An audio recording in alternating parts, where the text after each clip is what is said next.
técnica recursiva. Pero antes de hablar del problema, quería explicar de cuánto es la motivación para hacer las cosas. En todas las cosas que uno hace, por lo menos yo soy creyente y yo creo que Dios ama el derecho y por eso le pongo mucho empeño a hacer las cosas lo mejor posible. Hay otros que tendrán otra motivación, con la noble motivación de Eduardo Couture, es luchar por la justicia, y creo que también lo que todos juramos cuando tuvimos la matrícula, cuando tuvimos nuestra primera matrícula. Y creo que ese es el primer norte para empezar a recurrir con otro norte más, que es creer en el derecho. Porque muchas veces uno hace cosas que ni uno cree que puede ganar. Y ese debe ser un norte, creer en el derecho. Primero que todo, para recurrir, para hacer cualquier trabajo que uno tenga, cualquier petición de justicia que tenga que hacer ante la jurisdicción, creer en el derecho. Y ahora empezamos. El problema en materia de recursos, en todo tipo de impugnaciones, es decir, remedios, recursos, peticiones de nulidad, es que no se enseña técnica para recurrir. Hay un problema de carácter estructural. Es decir, cualquiera de nosotros, cada uno tiene su contexto. Es decir, algunos estudian en una universidad pública, otro en una universidad privada. En cualquier tipo de universidad, en líneas generales, no es que tenga un estudio sobre esto, pero nos suele explicar en impugnación más que compartir algunos modelos, algunos lineamientos básicos de argumentación muy básicos.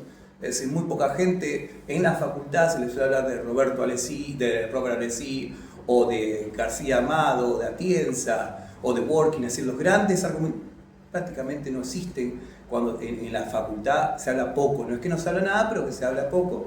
Y ese es el problema. Ya de entrada, la técnica para recurrir no se suele enseñar en la vida de la facultad. Ni en la vida en la facultad, en la vida profesional, ¿cómo surge esto de recurrir? Y por lo generalmente se imita lo que suele estar mal. ¿Por qué? Porque se usan modelos. Suelen usarse modelos, se copian un modelo de una cosa, un modelo de otra, pasamos un modelo de una cosa, y sin realmente saber si esa es la forma correcta de recurrir. ¿Es esto lo que está en este modelo correcto? ¿Está bien esto?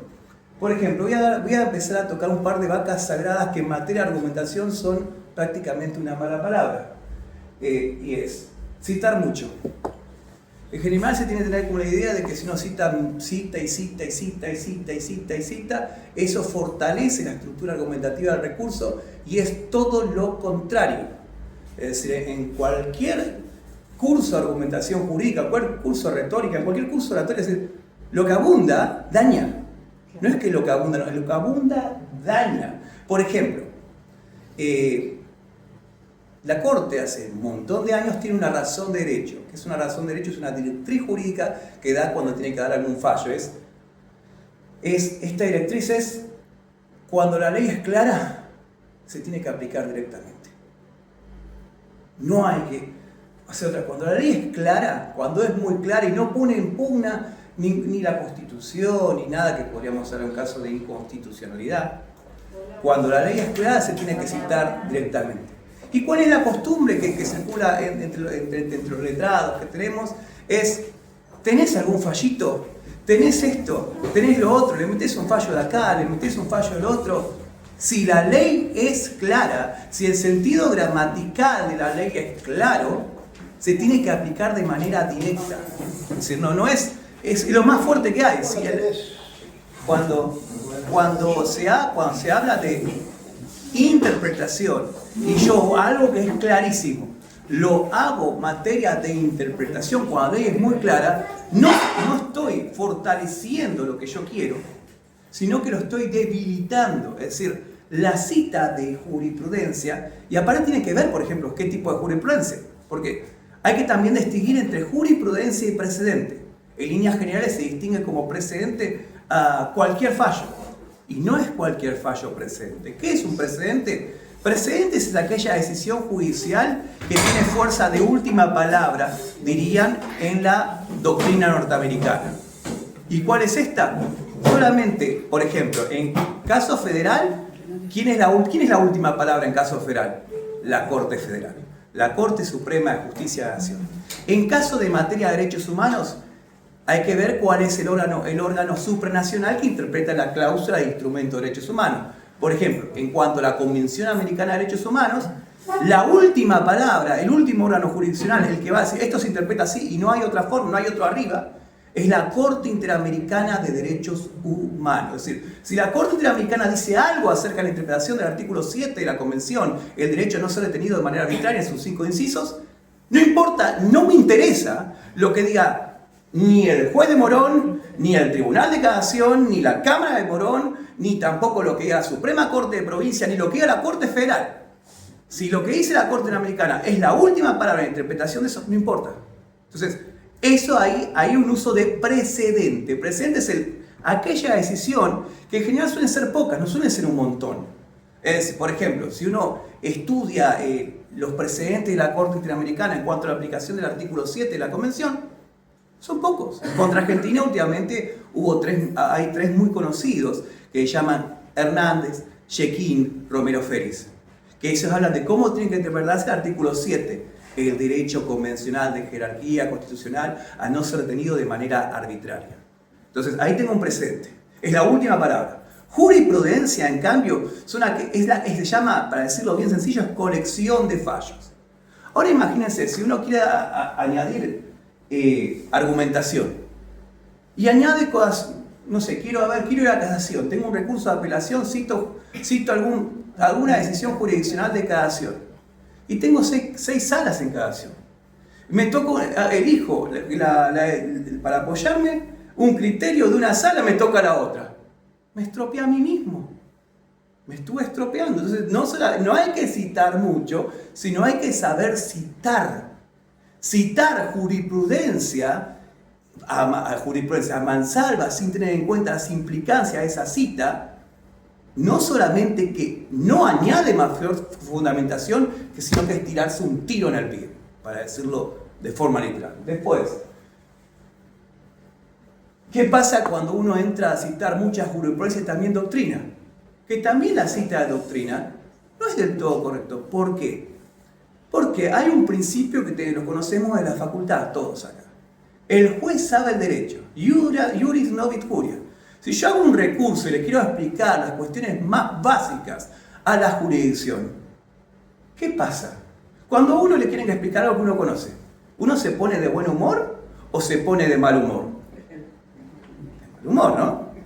Entonces, si nosotros hacemos un recurso significa recorrer de vuelta, para que un órgano superior evalúe una decisión del inferior. Y ya cuando el que tiene que leerlo, es decir, algún secretario por secretario, con muchísima suerte será un juez, pero el juez que tiene que resolver, y ve 1, 2, 3, 4, 5, falla, fallo, y después ve doctrina, y ve a Creus, y lo ve ahí a Winter, y lo ve ahí a Maya, y de cosas que son conocidas, empieza a decir, ¿dónde está el error del fallo? Muéstrenme dónde está mal. Yo esto ya lo sé, no me expliquen obviedades.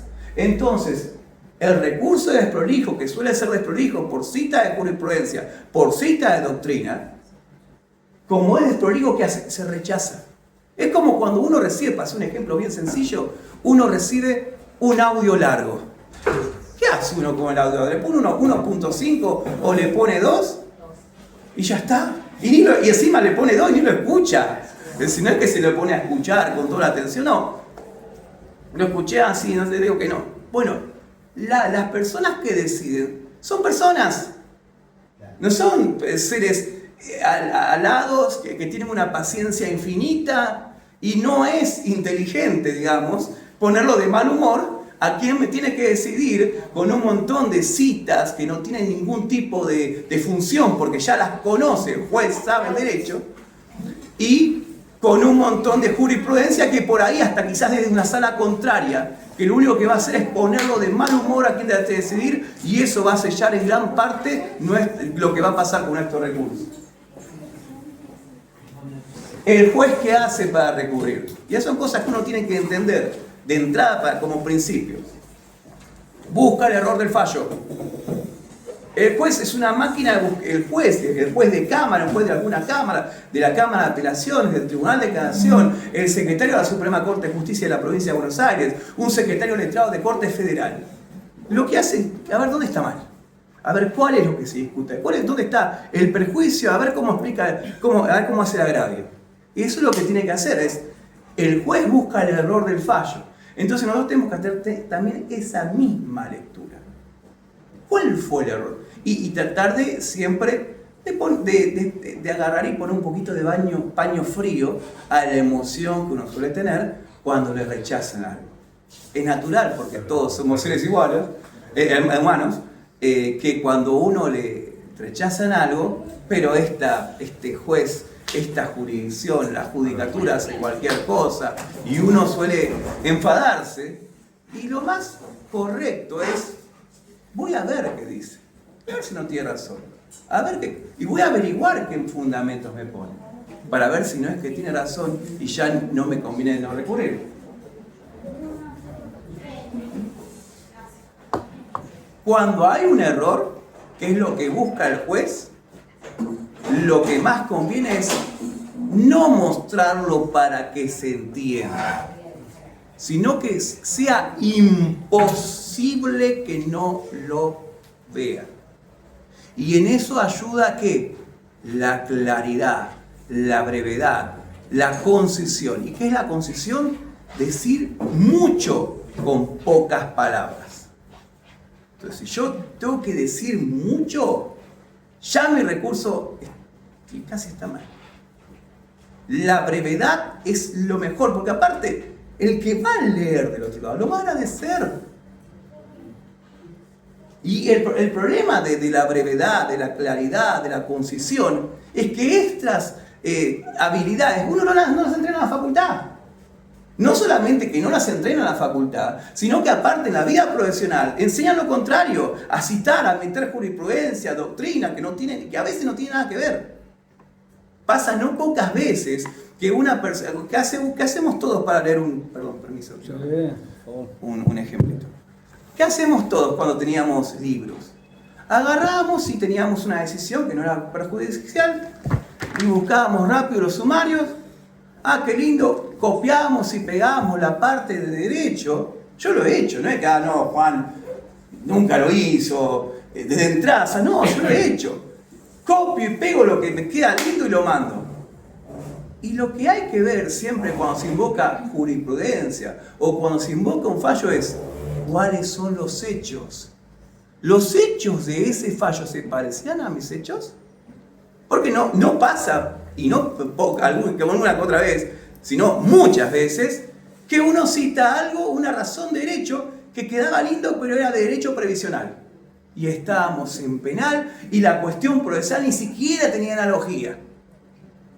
Por eso faltó que hay análisis. Para invocar jurisprudencia, y para invocar más precedente, tiene que haber una analogía muy fuerte en los hechos. Y también saber mostrar a la jurisdicción que si no hay menos analogía de alguna cosa, mostrarle por qué esa parte que es diferente de ese precedente que uno invocó o esa jurisprudencia, en el caso en concreto no es importante, no es relevante. Entonces, haciendo hasta dónde veníamos, citar mucho suele estropear un recurso y lo estropea mal. Muy mal. El juez sabe el derecho. Entonces, ¿qué tengo que citar? Lo que es relevante. Por ejemplo, si una persona, por alguna razón de especialidad de tiempo, piensa que probablemente en alguna cosa él sabe más que el juez, en algún área del derecho, que puede ser porque, por ejemplo, yo soy casi magíster en constitucional. Yo sé que cuando me enfrento con un juez en términos constitucionales, no hablo de penal, es muy probable que tenga mayor conocimiento que él. Entonces, si yo en algún área pueda llegar a tener más conocimiento que el juez, le tengo que explicar un lenguaje bien sencillo para que él me entienda. Ahí sí va la explicación del derecho. Y en eso uno tiene que tener en cuenta el contexto. ¿Qué son los jueces? Jueces penales. ¿Qué es lo que suelen manejar mejor? Teoría penal 1, penal 2, procesal. Entonces, en esas materias no es tan útil citar tanto.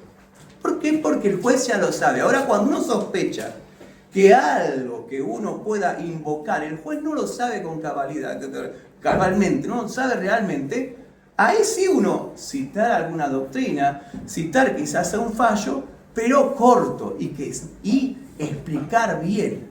La claridad es fundamental, y no solamente fundamental porque hay que ser claro para ganar, sino también porque nosotros defendemos a gente muchas veces que está detenida. ¿A quién no le pasa? Defender a un detenido, o defender a una pobre mujer que ha sido víctima de un acto de violencia, de un delito contra la integridad sexual, o cualquier otra persona de carácter vulnerable. Hoy hay unas reglas que son reglas soft law, que también la misma Corte Federal la adaptó, que son las reglas de Brasilia. ¿Y qué dicen las reglas de Brasilia?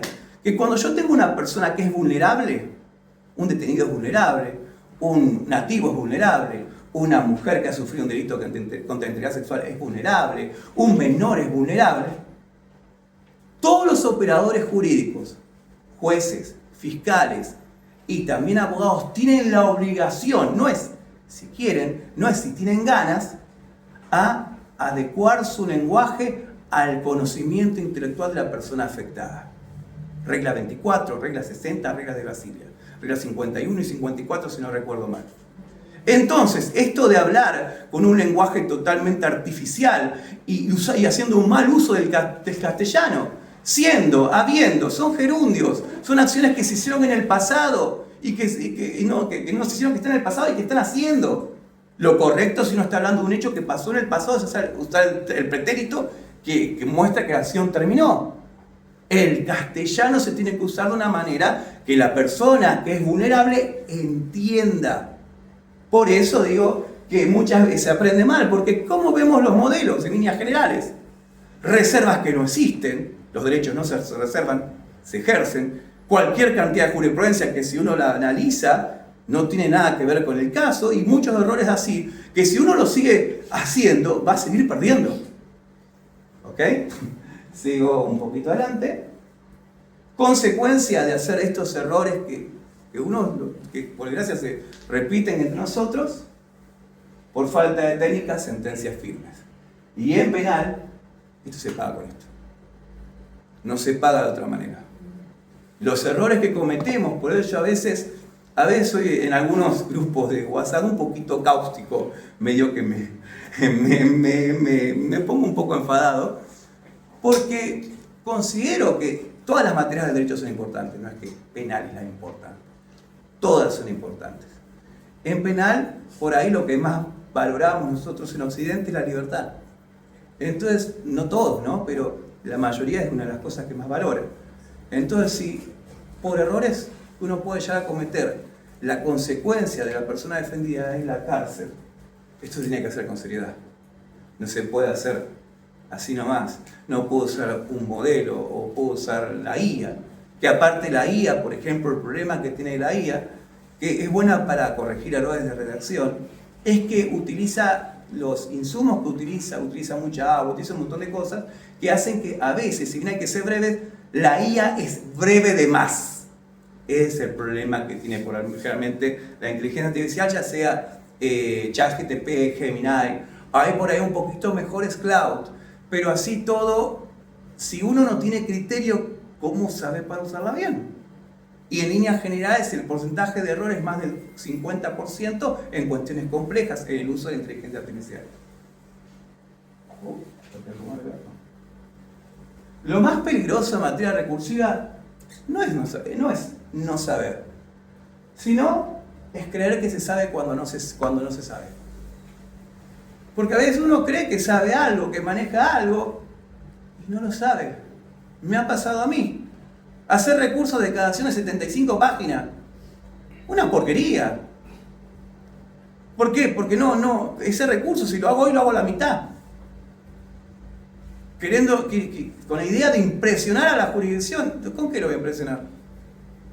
Si lo que uno tiene que hacer es mostrar el error del fallo, dónde está el perjuicio, el agravio, y mostrar por qué se tiene que revertir la decisión jurisdiccional. Entonces, yo mismo digo, uy, ¿qué hice? Y uno tiene que ser consciente de intentar aprender todo lo que tenga que ver con recursos, sino decir, bueno, esta parte del derecho no es mi expertise, no es mi área, doy un paso al costado, busco un colega para hacer este tipo de impugnación. En la realidad, en materia recursiva, yo creo que mucha gente, no puedo dar porcentajes, no tengo ninguna investigación, pero hay una gran parte que está considero que al ver los recursos, hace 15 años que veo recursos y veo recursos y veo reservas que no existen, veo cualquier cantidad de páginas que las podría quitar, veo también citas de doctrina que ya el pueblo sabía, que hay una gran parte de nosotros que tenemos algo de incompetencia inconsciente, es decir, no somos conscientes que no sabemos, creemos que sabemos algo y eso nos puede llevar a error. Ahora, si uno toma conciencia del problema estructural que tenemos en materia recursiva, no se enseña en la facultad, no se enseña mucho en la práctica profesional, en los posgrados. Yo hice 2. Fui al Constitucional de la UBA, y que lo dirigía Manili, Sapsay, y hice el de Derecho Procesal Civil, Gozaín, el director. Y nadie va a decir que esas personas no saben, pero hablando estrictamente de la etapa recursiva, eran unas pocas horas. Y con modelos. El de Procesal Civil era con modelos. Ni siquiera, bueno, miren, acá vamos a enseñarles cómo se tiene que hacer el perjuicio, acá cómo pueden investigar cuál es el perjuicio, cómo tienen que expresarlo a manera de agravio. No, el recurso extraordinario federal me pasó que en ese momento quien estaba dando la exposición cometió un error técnico importante.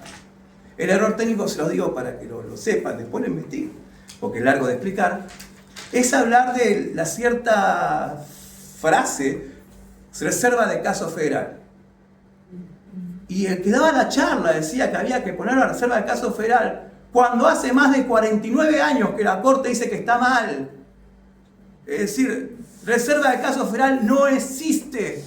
Los derechos no se reservan, se ejerce. La Corte hace 49 años que lo dice. Y esto tiene que ver, después pueden investigar el origen histórico, con la doctrina de arbitrariedad de sentencias que nace en 1909 de Rey versus Rocha, en el 30, es un obiter dictum, es un dicho de paso, como para meterle más fundamento.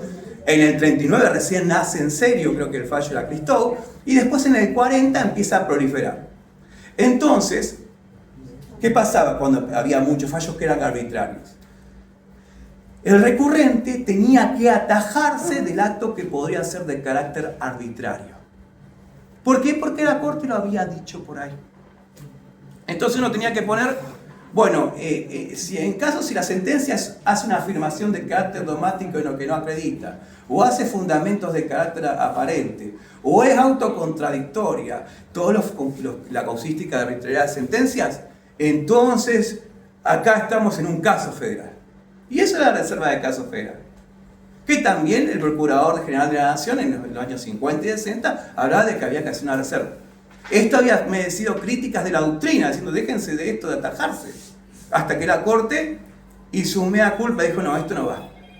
Y no hay que hacer ningún tipo de introducción de nada, sino que hay que introducir, conforme a lo que dice el artículo 14, incisos 1, 2 y 3, un caso federal, a través de un argumento serio que esté relacionado con las circunstancias de la causa y que sea trascendente, que no se pueda resolver la cuestión sin resolver la cuestión de caso federal, que se debe introducir en cuanto el proceso me da la oportunidad y luego debe mantenerse en las diferentes instancias. Eso es caso federal, no una reserva. Y si yo veo que en un recurso un supuesto especialista me pone a reserva, es que sabe tanto de recursos como yo sé de jugar al golf. Nunca jugué en mi vida. Entonces hay cosas que uno tiene que ser consciente, que en materia recursiva hay una base estructural que no enseña nada y que uno te dice, bueno, acá no me enseñaron. Me enseñaron en la facultad esto, no, esto, lo otro. Bueno, me voy a poner a enseñar. Porque pasa esto. El que no sabe, tiene una ventaja con el que cree que sabe y no sabe. Es que se arregla. Cuando uno no sabe algo, ¿qué hace? Estudia. Uno aprende más rápido, otro aprende más lento, pero si le ponemos onda, vamos a aprender. Lo mismo son recursos, no es ninguna ciencia. Es, bueno, la verdad que no sé si lo que dijo el colega será tan así, pero me voy a permitir dudar. Y voy a empezar a estudiar recursiva. Voy a empezar a leer Genaro Carrió, muy buenos recursos. Voy a leer también, no sé, Hitters, no sé, los libros, por ejemplo, tiene 2 libros que son muy buenos, es Técnica de los recursos ordinarios, y después Técnica de los recursos extraordinarios de la creación, es excelente. O voy a leer Camps en tal cosa, y voy a empezar a ver si por ahí quizás estamos un poquito mal. Voy a empezar a leer a Carolina Ahumada, voy a empezar a leer argumentación jurídica, me voy a leer a Tienza, y era verdad que estábamos en un déficit. Porque el problema de recursos, el primer problema es que estamos en un déficit estructural. No se enseña. Y no es porque uno no tenga capacidad. La capacidad la tenemos. ¿Cuánto de nosotros hemos resuelto un montón de cosas que nos parecían muy difíciles? Después uno le puso onda y chao, gané. Qué bueno dar justicia a nuestro cliente. Entonces no es una falta de capacidad, es una falta de enseñanza. Y si nadie enseña, nadie puede aprender. Yo cuando me acuerdo, cuando me había anotado antes a la especialización de constitucional, por ejemplo, y a la misma maestría, estaba entusiasmado y estaba, bueno, ahora voy a aprender recursos bien. Había ganado 2 recursos extraordinarios federales y quería saber más. Y fui y me sentí una desilusión porque había poca enseñanza. Y yo pensaba, bueno, por ahí es la uva. Después me pongo a hablar con uno, con otro, diferentes colegas que han hecho diferentes especializaciones. Y recursos es algo que casi está ahí, que se tiene como un trámite, como que bueno, algunos hagan recursos, es como estamos un modelito de esto, el otro, y exige mucho más.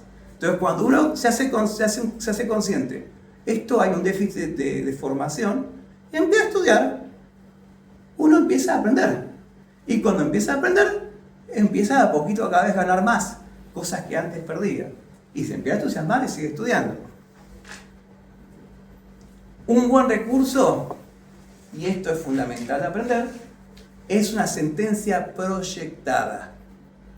Un buen recurso, bien hecho, copy and paste, cambia nada más el lenguaje. Mientras la jurisdicción de fallo, resuelvo, uno pide, solicito, requiero.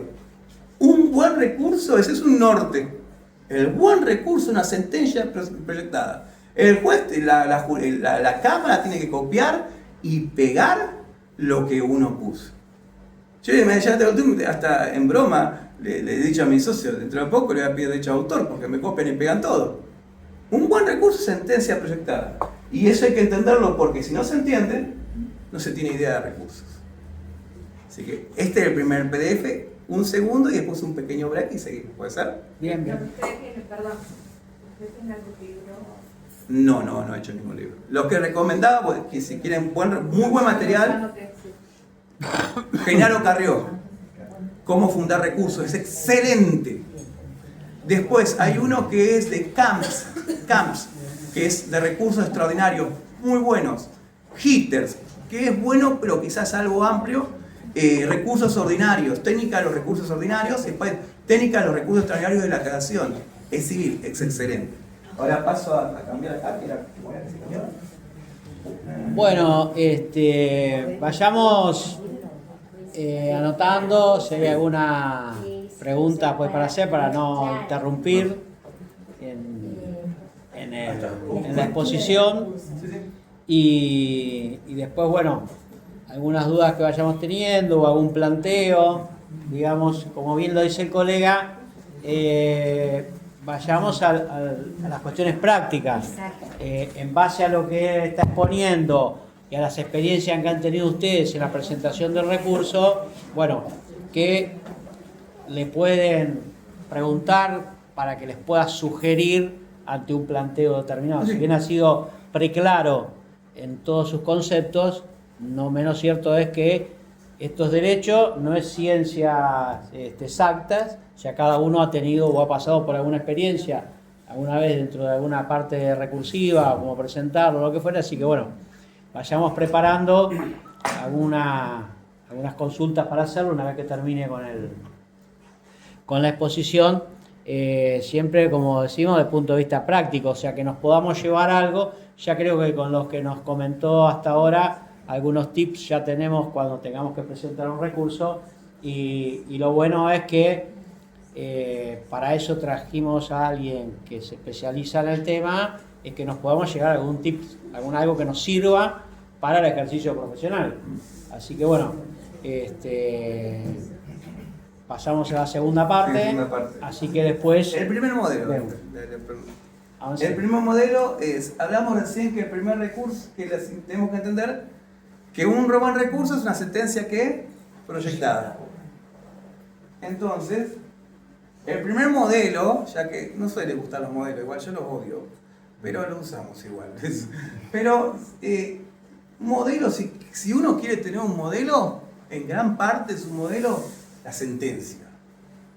Primero porque los jueces no suelo ser muy simpático con los jueces, pero esto me gusta de ellos. Muchos, no todos, cultivan mucho la brevedad.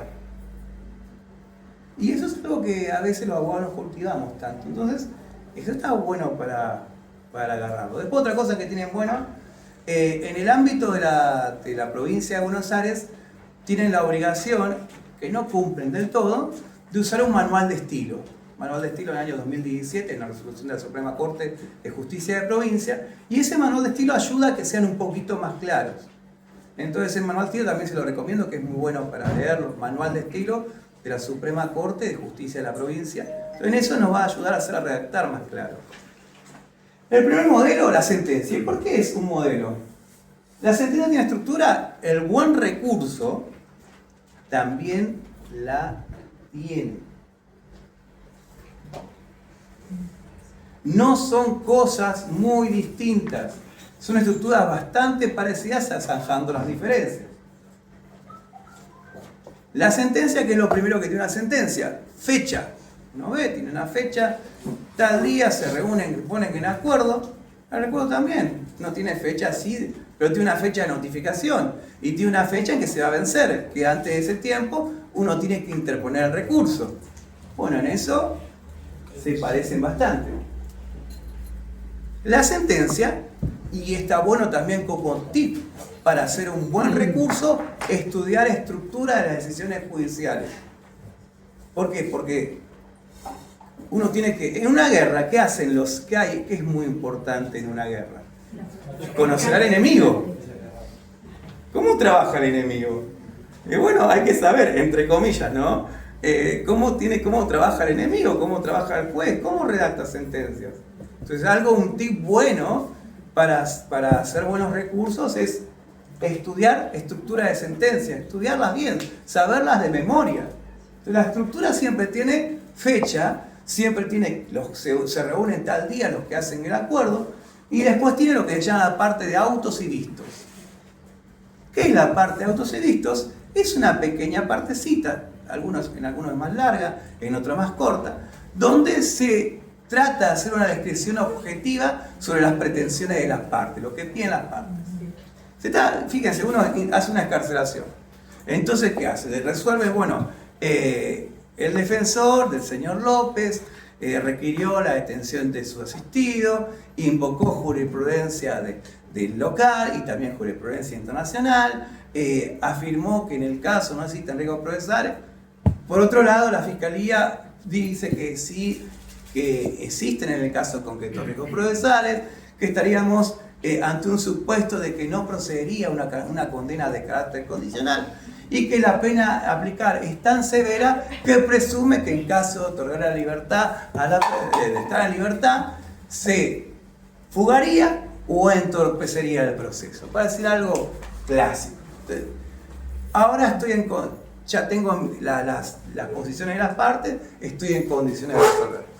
Esos son los autos y vistos. Te dan al que hagan de cuenta que uno va a leer por primera vez la decisión y no la hace lo que hacemos todos. Vamos al final a ver qué dice, ¿no? Vamos de a poquito. Y empezamos con la primera página. Y ¿qué hace la decisión? Te pone en tema.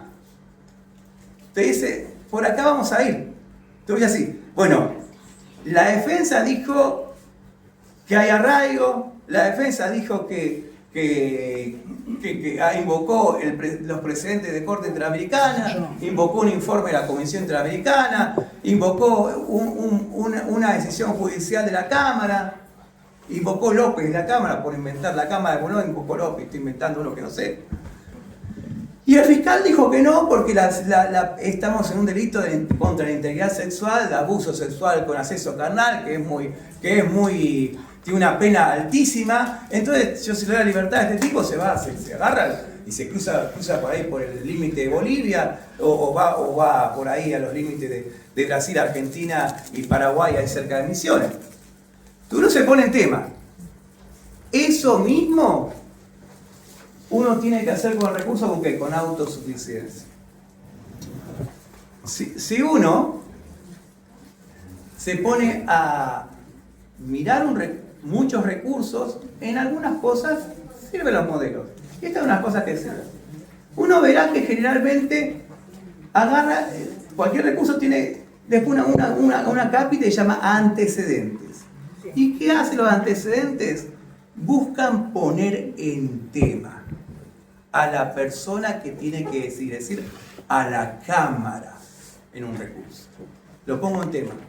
¿Y qué tiene que ser la autosuficiencia? Este acápita, antecedentes, tiene que ser sencillo, claro, sintético y hablar bien de lo que se discute en esa cuestión, de lo que se está peleando, de manera que la persona que lee el recurso, este es el recurso y esta es la causa, y todo lo relacionado con esa cuestión que está discutiendo, no tenga que ir a la causa. Si con la sola lectura del recurso baste. No, eso se llama autosuficiencia. Se abastece a sí mismo. Con esto yo puedo, es más, ni necesito mirar la causa. Si la miro, si pido los autos es para ver si lo que me pusieron acá era verdad. Entonces, la sentencia de autosuficientes, el recurso de autosuficiencia. Después, ¿qué hace la sentencia? Pasa a la parte de considerando. ¿Qué hace el recurso? Procedencia de agravios. Se siguen pareciendo bastante. La sentencia trabaja hechos, prueba y derecho. ¿Qué trabaja también un recurso? En la parte de procedencia, lo mismo. Hechos, prueba y derecho. Pero con una finalidad diferente. Mientras el sentenciante, mientras la jurisdicción está resolviendo, el recurso que hace está pidiendo.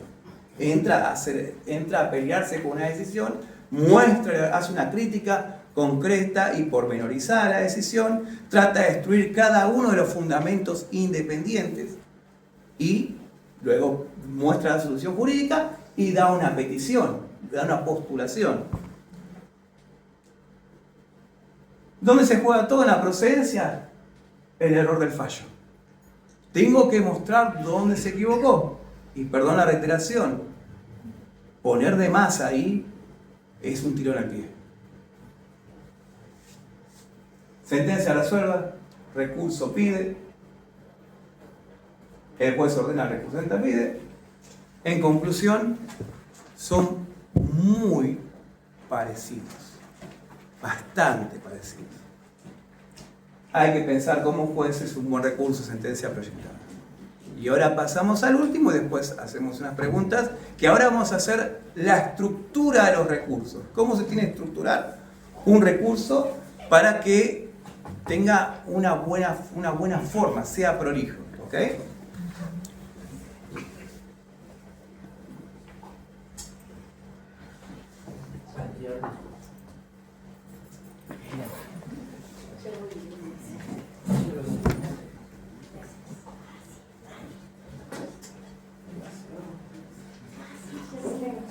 Bueno, no se pueden quejar del nivel de la charla, ¿no? No se pueden quejar, ¿no? Perdona a ver si la pasión que le pongo. Estructura básica de los recursos. Estoy tratando de meter todo rápido. Estructura básica de los recursos, de acá les doy un poco, se empieza cada vez más a empapar un poco más de práctica. Perdón que sea un poco de ahí, quizás molesto con la teoría, pero para mí hay que ser un teórico primero y después un práctico. Porque la teoría te dice cómo tienen que ser las cosas. Si uno no sabe cómo tienen que ser las cosas, después no puede pelearse en la práctica porque las cosas están mal. Entonces por ahí vuelco demasiado conceptos teóricos. Estructura básica de los recursos. Primero, de cualquier recurso. Y esto aplica tanto a cualquier tipo de impugnación. Y les voy a explicar un poquito rápido qué es impugnación. Impugnación es yo pido para que yo pido algo a la jurisdicción para que se revoque una decisión que considero que está equivocada, que tiene un yerro, que hay que revocar, que hay que anularla, que hay que hacerla de vuelta. Entonces esto se articula de tres maneras. Una manera a través de remedios. ¿Qué es un remedio? Estoy hablando de la mayoría de la doctrina. Remedio es cuando yo le pido a la jurisdicción que arregle algo el mismo juez que se mandó la macana. ¿Cuál sería un remedio? Una reposición. Si bien está ubicado en el Código Procesal Penal, los artículos 436, 437, como si fuera un recurso, para la mayoría de la doctrina sería que un remedio. Y eso, bueno, ¿qué sabes? ¿Qué remedio, qué recurso, qué impugnación? Porque arriba, entre uno más va subiendo, cuando uno se equivoca y pone palabritas que no son la correspondencia de la que corresponden, ¿qué hace la persona que lo lee? ¿Qué haría yo si tengo que resolver un recurso? En mi cabeza lo rompí mentalmente. Porque no era lo que correspondía, ¿no? Me pone de mal humor. Yo cuando la otra vez, hablando con un amigo que tenemos confianza, hace años que somos amigos, que es doctor en Derecho Penal, me mandó un ref para que lo vea. Y aprovecha que somos amigos porque encima no le cobro para mirar el ref. Y me dice, che, evalúamelo. Y yo, es una basura, le digo. ¿Por qué? Porque ya pusiste remedio, ya me puse de mal humor, te rompí el recurso en mi cabeza y ya te iba a decir que 280 la mierda. Es una distinción, la mayoría de la doctrina dice que remedio es una cosa que se resuelve mismo. ¿Cómo le vas a decir a la Corte Federal, haciéndote el lindo, con esa palabra remedio? No. Es más, en cuanto a claridad y en cuanto a economía de lo que uno tiene que escribir, cuando uno no sabe algo, es mejor taparlo. A veces uno no sabe todas las cosas. Uno puede algún concepto desconocerlo. Entonces, cuando uno no sabe, uno no está seguro, pongo una palabrita que quede bien con todo el mundo. Entonces, ahí no voy a hacer enojar a nadie, porque cuando hay personas que son muy formalistas, muy técnicas, cuando uno equivoca en el concepto, equivoca en decir remedio a lo que no es remedio, o dice derecho cuando es una garantía, porque derecho y garantía no son lo mismo, y principio tampoco son lo mismo. Un principio es una directriz, es un lineamiento jurídico, un mandato de optimización, diría Working. La garantía, en cambio, es el escudo, es un escudo la garantía, tengo el escudo acá, que protege el derecho que está atrás. Por eso muchas veces la defensa en juicio funciona como garantía. Y el derecho es una prerrogativa, una facultad, algo que puedo hacer o no hacer.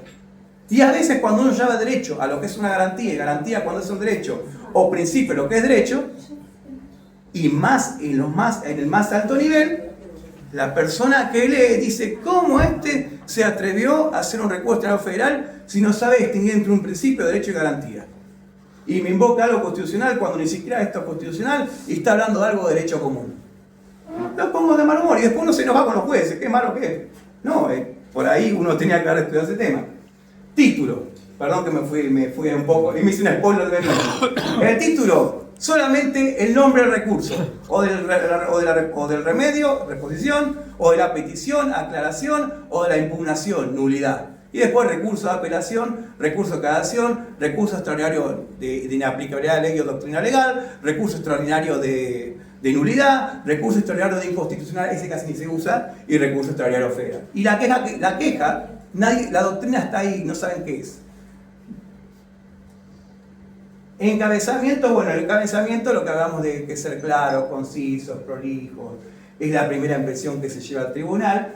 El acuerdo 3975 del año 2020, que se tiene que aplicar por el artículo 5 del Código Procesal Penal, es el que dice cómo uno tiene que redactar. Objeto. En el objeto, ahí tiene que uno ser breve. Es, vengo a apelar, no vengo, porque uno no está yendo, no está caminando al lugar físicamente. Es deduzco, interpongo recurso de apelación, de cassación, extraordinario, ¿contra qué? Contra el auto, la sentencia de fecha tal. Y después los numeritos. Yo, una fundación normativa, y es algo que todo recurso debe tener los numeritos del Código Procesal. Uno puede poner más, puede poner otros, las cláusulas de la Convención Constitucional, pero mínimamente y es mejor, hay que ser más breve, los números del Código Procesal que le dan a uno la facultad de recurrir. Recaudos de admisibilidad. ¿Qué es esto? Esta es la primera parte para ver si uno puede llegar a entrar. Es decir, todos los recursos tienen un doble control. Y ese doble control es la parte de admisibilidad o parte formal y luego la parte de procedencia.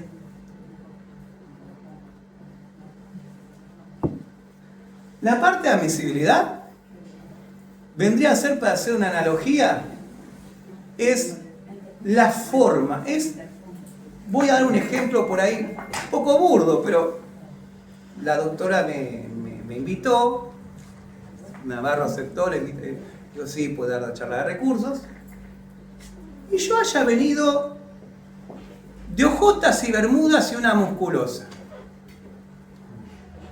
El conocimiento lo tengo dentro de la cabeza, es lo mismo.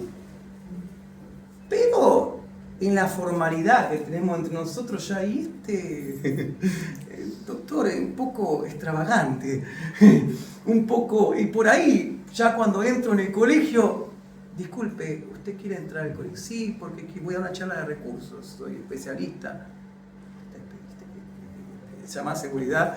A ver si es la forma, ¿no? Es la forma del recurso que importa.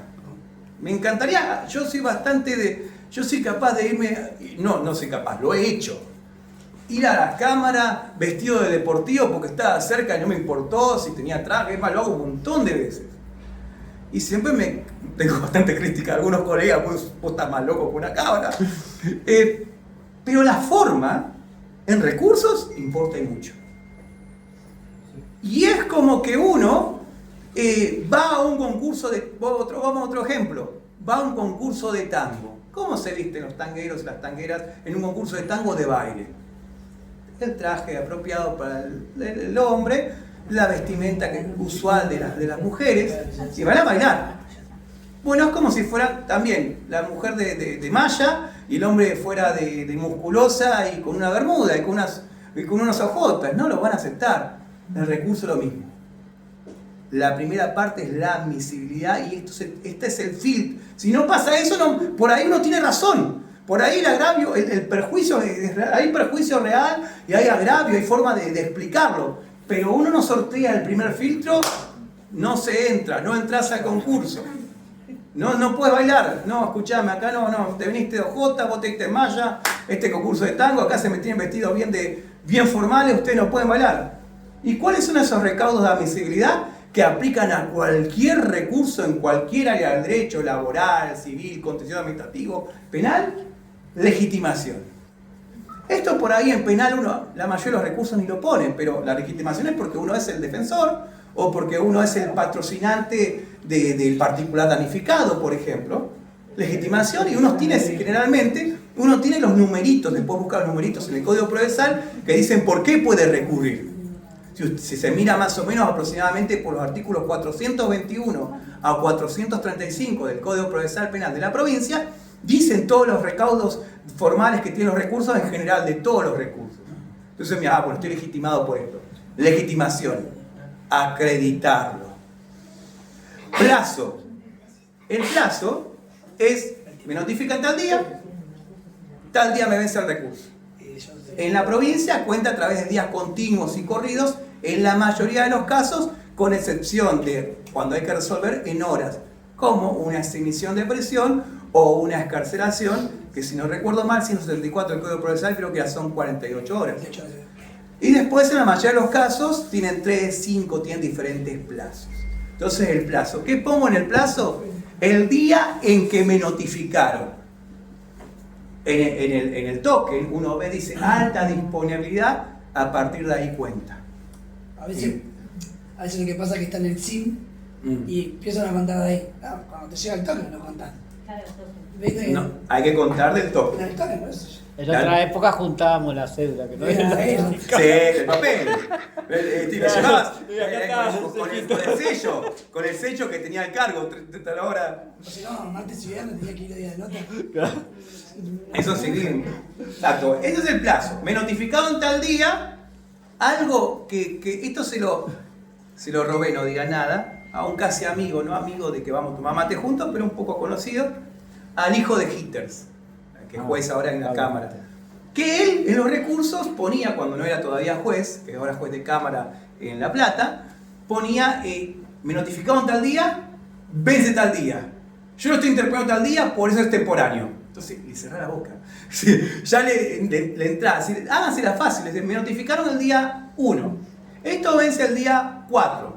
Como yo estoy interponiendo esto por el toque el día 3, estoy en plazo. Declaren que estoy en plazo. El plazo. Órgano. Siempre por regla, casi todos los recursos, con excepción de la queja que los procesalistas no saben qué es, si eso no es un recurso, siempre se interpone ante el mismo juez que hizo la decisión contra la que nos estamos quejando, contra la que estamos recurriendo. Al juez me condenan a un asistido mío en un caso criminal, al tribunal oral en lo criminal provincial. A él le interpongo primeramente la manifestación de recurrir a través de un recurso de cadación, por ejemplo, que tiene que hacerse en 7 días, y después al mismo órgano interpongo el recurso de cadación. Después, ese es el órgano. Entonces, yo voy hasta el órgano que hizo la decisión que me causa grave. Resolución recurrible. Esto es importante, ¿por qué? Porque muchos recursos solamente se pueden recurrir si la decisión es de carácter definitivo. ¿Cómo es esto? ¿Definitivo? Sí. La decisión definitiva es aquella que termina el pleito, termina la discusión, hablamos una cosa, se terminó, o hace imposible que continúe. Cuando hay esto, por ejemplo, una sentencia penal, ya sea en un juicio correccional por el juez correccional, o en un juicio tribunal por el criminal, por el tribunal criminal, si no se apela, terminó el asunto. Es una sentencia definitiva. Después están las sentencias las sentencias o autos, mejor dicho, decisiones jurisdiccionales que pueden tener el carácter de definitivo, que es otra cosa. ¿Y qué es el carácter definitivo? Es cuando la decisión que le aplican a mi asistido o al particular damnificado es tan grave que requiere tutela inmediata. Si ustedes me lo resuelven después, me están embromando la vida. Les voy a dar un ejemplo, por ahí se acuerdan, por ahí no, pasó hace un tiempito. En el caso, estoy hablando nada más de carácter técnico, estoy hablando de política, porque tiene que ver un poquito con política. La presidenta y es vicepresidenta, Cristina Fernández de Kirchner, cuando fue el caso de ella, cuando tenía que ir al tribunal, pidió que se haga una determinada experticia contable. El tribunal le dijo que sí, que se iba a hacer. Pasó un tiempo y el tribunal cambió su mirada. Como cambia su mirada, Veraldi, que en su momento el defensor, dijo, pará, esta es una prueba importante para mí para ir al juicio. ¿Qué hizo? Recurrió, fue a casación, le dijeron que no, fue a corte, le dijeron que no. La corte que le dijo, miren, acá sé que tenemos una cosa, acá usted todavía no la condenaron. Acá, que puede ser que la condenen o puede ser que no. Si usted va al juicio y lo gana, entonces no lo perjudicó esta falta de prueba. Ahora si usted llega a perder el juicio y esa prueba importó, bueno, usted tiene recurso de cadación para resolver esto. No es una decisión, no es algo que requiera tutela inmediata. ¿Qué pasó? Bueno, hacen el juicio igual, es condenada la expresidenta y es vicepresidente, va al recurso de cadación, pierde, y va a la corte y pierde nuevamente. Cuando llega a la corte, ¿qué pasó ahí? También le tiro un machete para el caso federal, que pues, lo pueden estudiar. Eso de que se quejó de la falta de esa prueba, prácticamente, yo tengo el recurso, lo tengo, no habla de eso. Entonces pasó una o dos cosas. O eso no era tan importante, o bien el recurrente cometió un error de carácter técnico en no mostrar la trascendencia de eso en el recurso de cassación y mantenerlo en la Corte. Parecemos la segunda, ¿no? Usted lo ha dicho. Ahí hay caso federal.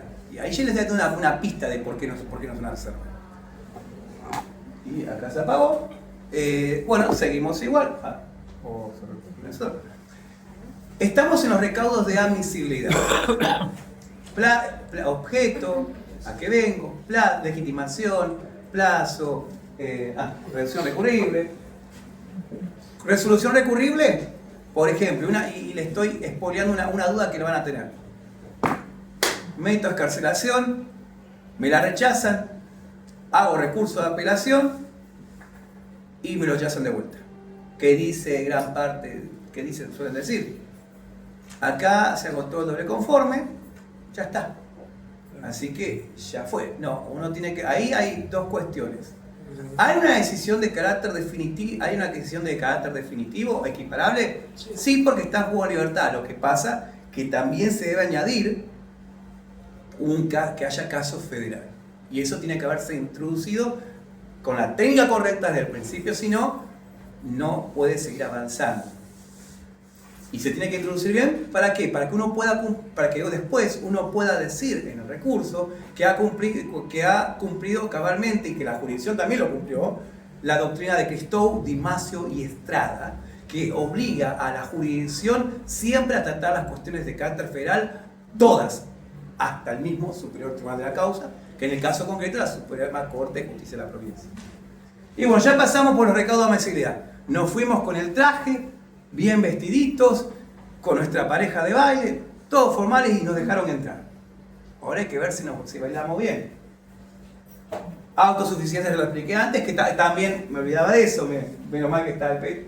Autosuficiencia también es un recaudo de admisibilidad. Que el recurso no requiera la lectura de la causa. Que con solamente leer el recurso ya entendí todo. Hasta acá admisibilidad. Luego viene la procedencia. En la procedencia, algunos autores dividen entre suficiencia y procedencia. Yo lo dividí también por motivos pedagógicos.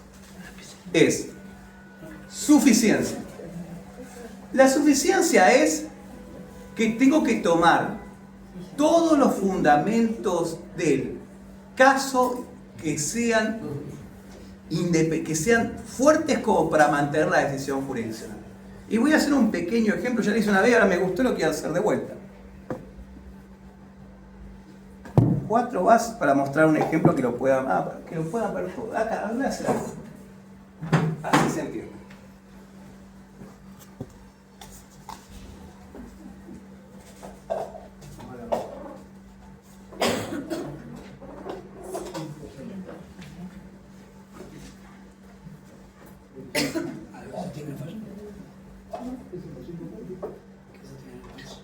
Algo un poquito más, mira, permiso, ¿no? Sí, no. Esto es muy pesado. Es una analogía para entender lo que es la suficiencia en cuanto a técnica recursiva. Estos son los fundamentos esenciales del fallo. Es decir, cada uno de estos podría sostener la decisión, esta es la decisión jurisdiccional.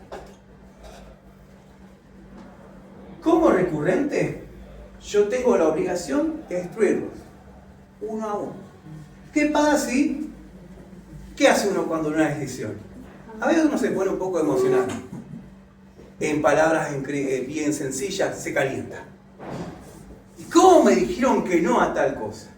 Entonces, en eso que me dijeron que no, que yo decía, con esto ganaba, lo hago puré. Me maté con ese. Decisión, sí. Y por ahí no me enojé solamente con una cosa que me dijeron que no, me enojé con 2. La decisión sigue. Y vamos a poner, me enojé con 3 fundamentos esenciales. La decisión sigue. Y no, ya recurrí todo. Voy a hacer más todavía. Y me copié restituyendo todo. pero lo hice un poquito apurado. Estaba con las 4 horas primeras de la provincia. ¿Y qué pasó? Me olvidé de un fundamento. Y que destruí los 4, lo hice puré, vamos a hacer cuenta que esto es, vamos a ir en gráfico. Lo destruí. Quedó un fundamento, ya fundamento independiente. Quedó ese fundamento, sostiene la decisión jurisdiccional, nuestro recurso estaba mal hecho. Un buen recurso destruye todos los fundamentos de carácter independiente. Suficiencia técnica, todos los fundamentos esenciales del caso. Y en eso,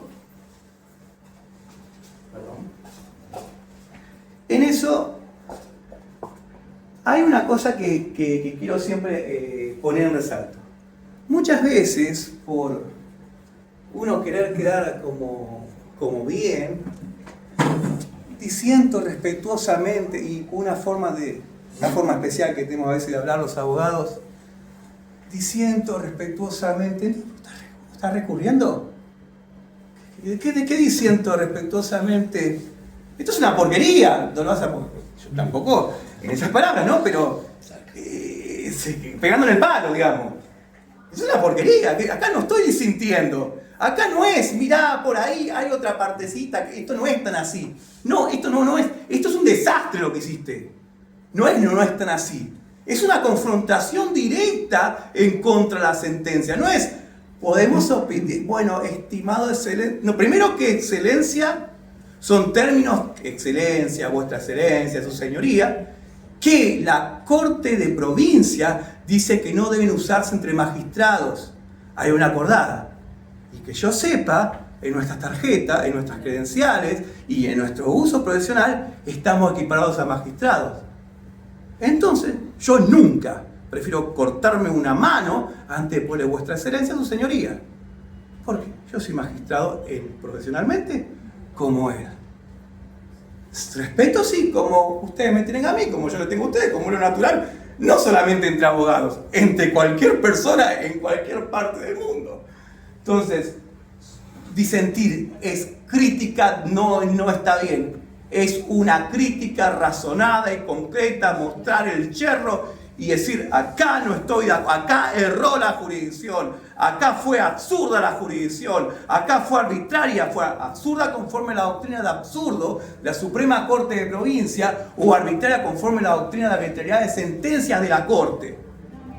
Acá es mejor la claridad por sobre la elegancia. Y perdón que me ponga violento así. Procedencia. Hay que justificar por qué hay que modificar la decisión judicial. Voy como un misil. El error, tac, acá se equivocó. Se equivocó por esto, se justifica el por qué se equivocó. Aplicó, vamos a un ejemplo, este ejemplo lo leí en Hitter, que en ese te abre la cabeza, en el libro Técnica de los recursos extraordinarios de la Acadacia. Voy a dar un ejemplo para los que hacen civil. Yo soy procesalista civil, pero la verdad de derecho de fondo civil no sé nada. Proceso, pero me preguntan cómo es una medianet, nada, horrible.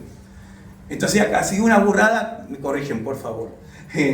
A un contrato de compra-venta le aplico todas las disposiciones del Código Civil de la permuta o de un comodato. Eso es un error en la aplicación de la ley. Tenía que usar una ley y usé otra que no tenía nada que ver. Eso es uno. Otro es, tengo una ley que hay que aplicar, pero me la aplican de tal manera que parece que aplicaron... Mira, yo estoy leyendo, acá dice otra cosa. Es aplicar la ley, desinterpretarla se llama esto. Que a los jueces les encanta, por eso yo les digo, mucho cuidado cuando uno cita jurisprudencia, les encanta interpretar tanto que cuando hay leyes que son clarísimas, dicen que dice otra cosa. ¿A quién no le pasó? Le das un ejemplo que todos se han sentido identificados. Artículo 338. ¿Qué dice el artículo 338? Que cuando uno pide audiencia hay que hacer audiencia. No dice más que eso. Es claro como el agua. Claro como está agua, como el agua que voy a tomar. Si uno no justifica, no le dan la audiencia. Es más, me ha pasado porque resuelves una audiencia. Yo tenía pensado en esa audiencia interponer argumentos. Interponer, por ejemplo, una impugnación por una nulidad de algo. Entonces, cuando la ley es clara y hacen otra cosa, indicarlo. Me están aplicando mal la ley. No me aplicaron la ley que correspondía y me aplicaron otra. Directamente la pasaron por alto o me la aplicaron de tal manera que la desinterpretaron totalmente. Se identifica el error, se dice cómo se hizo, se indica la solución correcta. Es decir, esto ustedes lo hicieron mal, así se hace bien. Error, solución. El perjuicio, ¿qué es el perjuicio? Muchas veces, ¿qué hacemos con el perjuicio? Agarramos y pasa algo y ya salimos como una máquina. Se violó la defensa en juicio, se violó el debido proceso, se violó el derecho a no ser detenido de manera arbitraria. ¿Y lo que pasó a la persona en la vida? La violación normativa no es el perjuicio por sí solo, es una parte. El perjuicio lo que pasó es, me violaron, le violaron a mi asistido el derecho a no ser detenido de manera arbitraria. Ok. Y esto hizo que ¿qué? Que ahora esté detenido. Personalmente él, no el tío. Él está detenido por culpa de esa violación normativa. Está detenido en tal lugar. Y no se puede mover de ahí. Lo cual restringe su libertad locomotiva. Es violación normativa, perjuicio. Otro ejemplo, cámara GESE. No lo notifican. Y se hace la testifical en modalidad de cámara GESE. Que le violaron la garantía mínima de contrainterrogatorio 8.2e o f de la Convención, 14.3e o f del Pacto Internacional de Derechos Civiles y Políticos. Sí, pero ¿cuál es el perjuicio? Dígame, eso sí, ya sabemos, este articulito está en la Convención y en el Pacto. Bueno, el perjuicio es, él podía haber hecho esta pregunta, esta pregunta, esta pregunta, esta pregunta, y quizás si hubieran dicho esto o lo otro, podía ser totalmente discriminante la de respuesta. Bajado a la vida real, no normativa, no, hay que bajar el perjuicio. Y en esto, a veces, a mí me pasó mucho, ahora no me importa, pero al principio me importaba mucho. Y nos pasa mucho que queremos ser muy elegantes. Yo no soy el mejor en esa materia, algunos los veo mucho mejor vestidos que yo, más elegantes. No soy muy bueno. Y en este ámbito sí, es lindo ser elegante, un lindo perfume, una buena corbata. En ello también. Pero a veces uno no puede. Por ejemplo, voy a dar un ejemplo muy práctico. Viniendo para acá, no hice tiempo y me tuve que comer unas empanadas antes de venir acá. Cuando las voy a comer como una y no sé, se ve apenas, me manchó el traje acá y acá y acá. Y estaba tan cerca de acá que soy de Quilmes, no podía volver. Y que elegí ahí venir antes de la elegancia. En recursos es algo parecido. Claridad por sobre elegancia. Nos encanta ser elegantes en la forma de poner las cosas o decirlo en una audiencia oral. Pero a veces uno no está en las condiciones de hacerlo. Les doy un ejemplo más de la práctica, hablando práctica para que bajarle el ejemplo que me pasaron a mí. Estaba en una audiencia. Recurso de cadación. Cámara Nacional de Cadación de lo Criminal y Correccional, ahí en Talcahuano.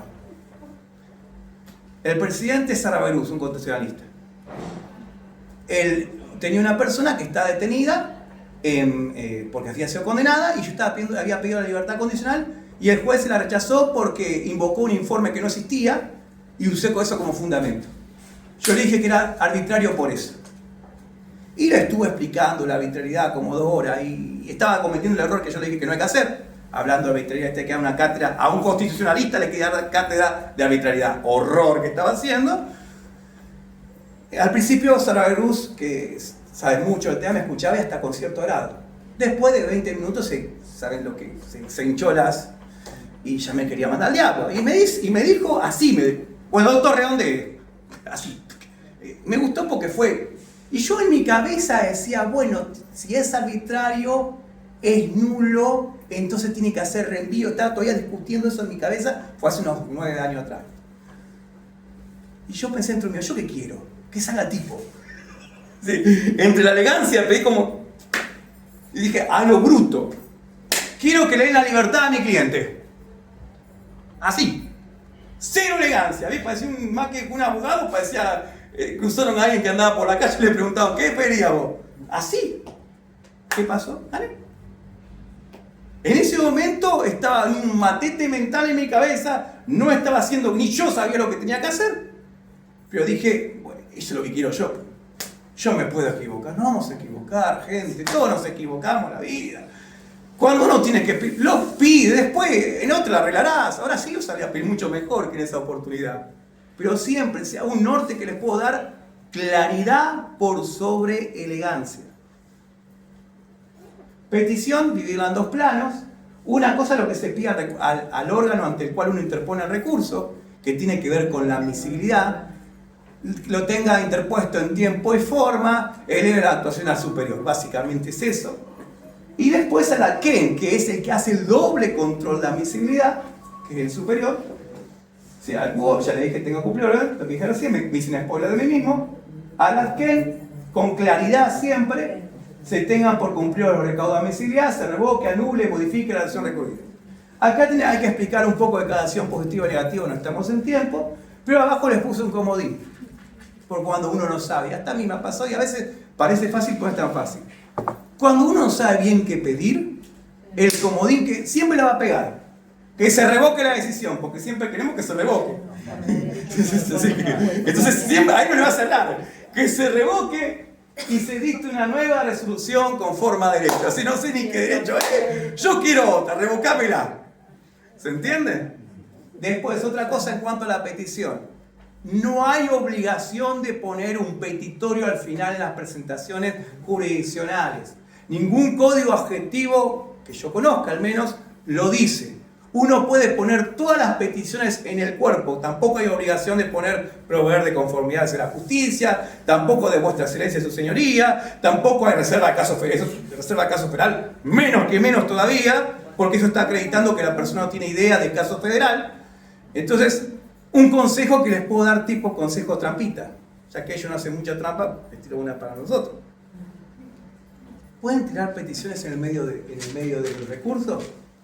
Yo igual lo pongo a petitorio, a veces no lo pongo, pero casi siempre lo pongo para ordenar a la persona, ¿no? Y para no hacer que tenga mal humor, pues está de mal humor ya saben cómo es el resultado. No.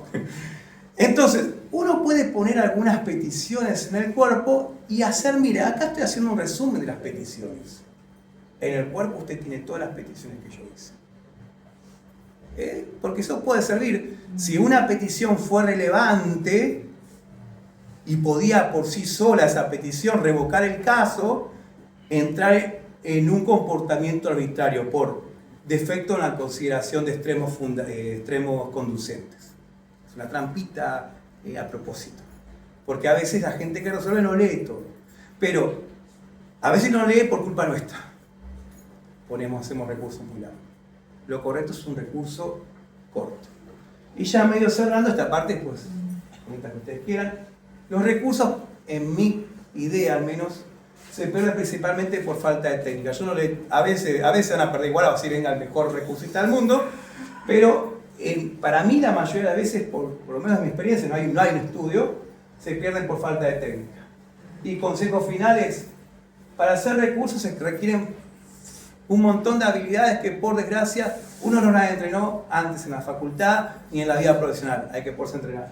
Y también conocimientos de qué, de técnica recursiva general, derecho de fondo, derecho procesal penal, derecho constitucional, recurso extraordinario federal, manejo de precedentes, lo que hablaba al principio, teoría de la argumentación. Por eso yo al menos recomiendo en recursos y máxime cuando se está en juego la libertad de una persona, buscar siempre un especialista en esta área. Y como decía el gran jurista, así por lo menos lo veo yo.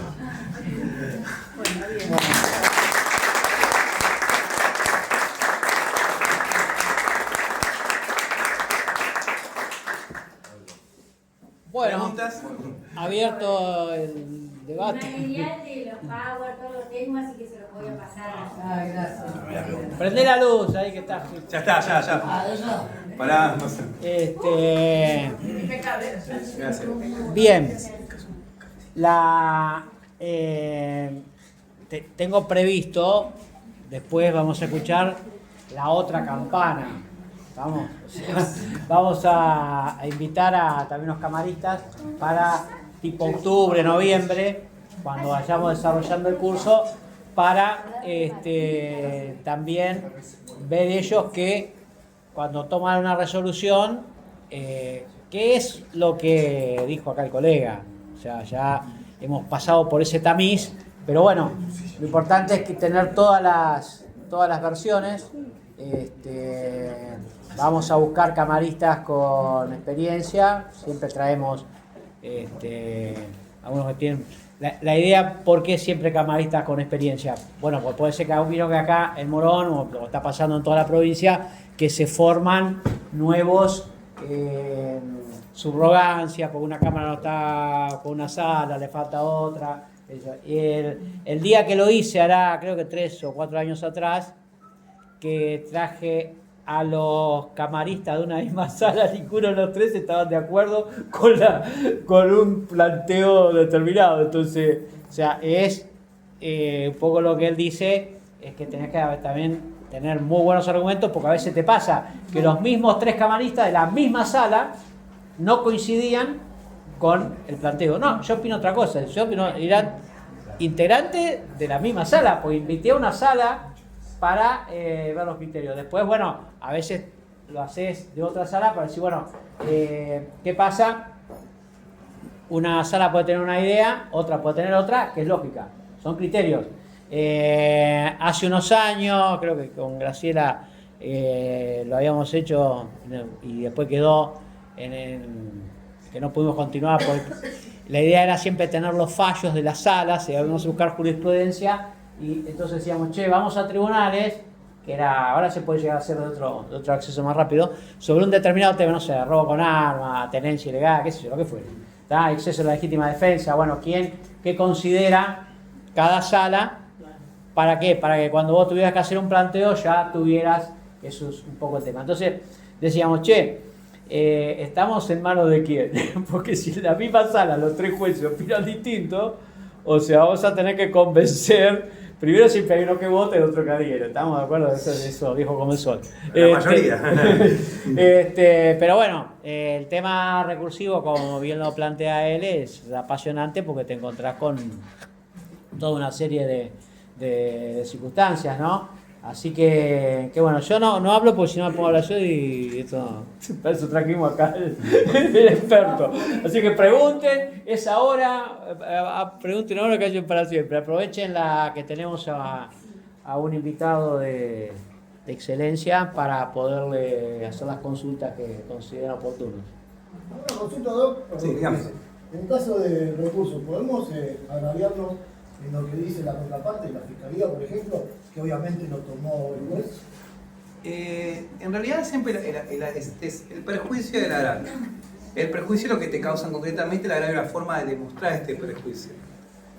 Lo que te agravia a vos es lo que dice la jurisdicción. O sea, yo me quejo de la decisión jurídica. Bueno, entonces yo me quejo de ese copy-paste. ¿Y si está encima fuera de plazo? ¿Fuera de plazo en qué sentido? La contestación de la Fiscalía, por ejemplo. Cuando uno tiene las vistas son de 3 días por lo general, sí, el plazo general. Cuando una vista está fuera de plazo, lo correcto es me agarro 129, 140, que es como se cuentan los plazos. Apenas venció, se tenga por no contestada. Los plazos son perentorios, dice el Código Procesal. De entrada. Ahora, si uno no hace eso, lo que suele pasar mucho en la práctica es que después toman eso. Es más, muchas veces lo que hace la jurisdicción es decir lo mismo, pero no invocar directamente a la Fiscalía o usar otro fallo, que también no está muy bien usar fallos, ya lo expliqué por qué. Así que, sí, lo que uno tiene que hacer es agraviarse siempre la decisión jurisdiccional. Lo que hizo la otra parte, lo tomó o no lo tomó. Lo que interesa es el cuerpo de la decisión jurisdiccional. A eso yo tengo que destruir, como mostré con mi ejemplificación con los vasos de café. Continuando con el criterio. Yo tuve un ofrecimiento de prueba donde el juez en su resolución dijo todas las partes tienen 15 días para presentar la prueba. como yo tenía una teoría ahí defensista de lo que decía el fiscal, no tenía ni una prueba. Cuestionaba la interpretación que hizo la prueba del fiscal. Lo dejé pasar. Pasaron los 16 días, ¿no? Contado todo. Cuando presentó el fiscal, ¿qué presenté yo? La extemporaneidad. Digo, Está bien. no es extemporánea. Todo lo mío, me gustó. Agresivo, ahí nomás. No, pero ¿qué me dijo? Apelé porque era un tribunal. Cuando apelo, encima es medio raro, porque el tribunal agarró una causa correccional.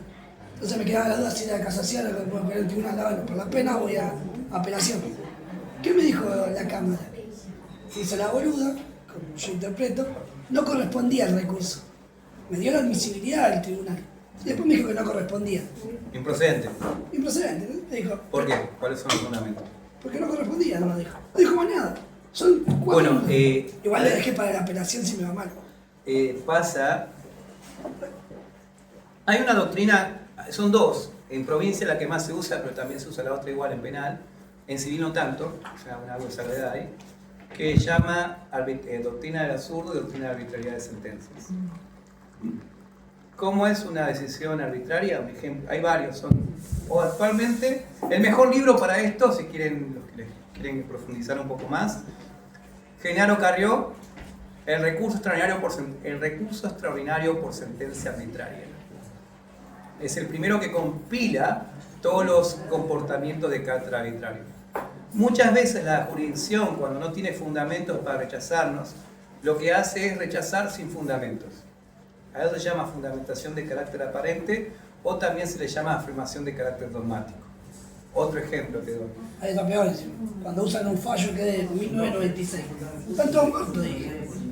Sí, pero hay que ver si... Ahí es diferente porque hay que ver si está bien la aplicación del derecho. Yo tengo algo más sencillo.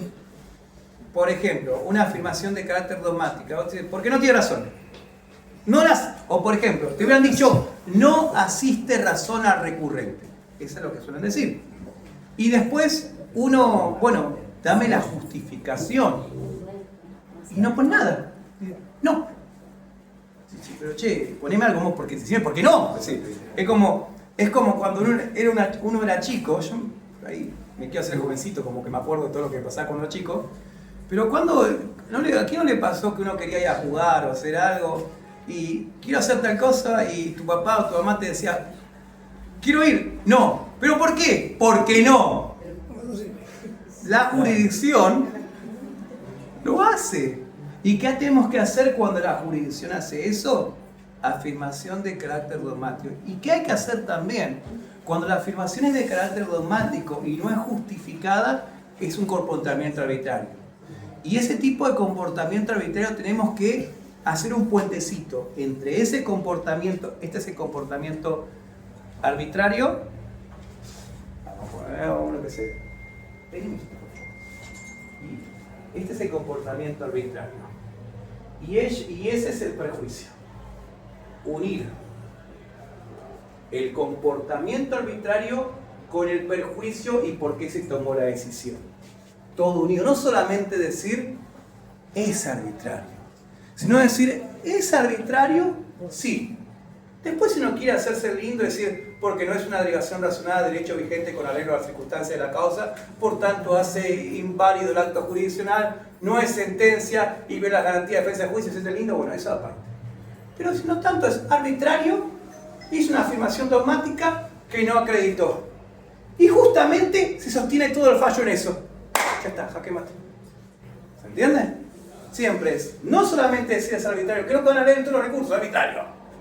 No, eso no es un experto. Un experto de arbitrariedad es esta, y esta, así es una máquina. Bueno, es arbitrario. Gracias a ese comportamiento arbitrario tomó la decisión. Justificar por qué. Me dijeron que no. Hice una afirmación dogmática y ese es el único fundamento para decirme que no. Y por eso me rechazaron. Por eso la doctrina de absurdo y arbitrariedad, para quien quiera recurrir y ser experto en recurrir, la tiene que conocer como la mano derecha y la mano izquierda. De memoria.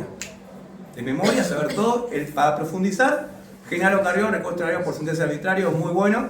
Hay otro también que es bueno, que es de Carlos Laplacete.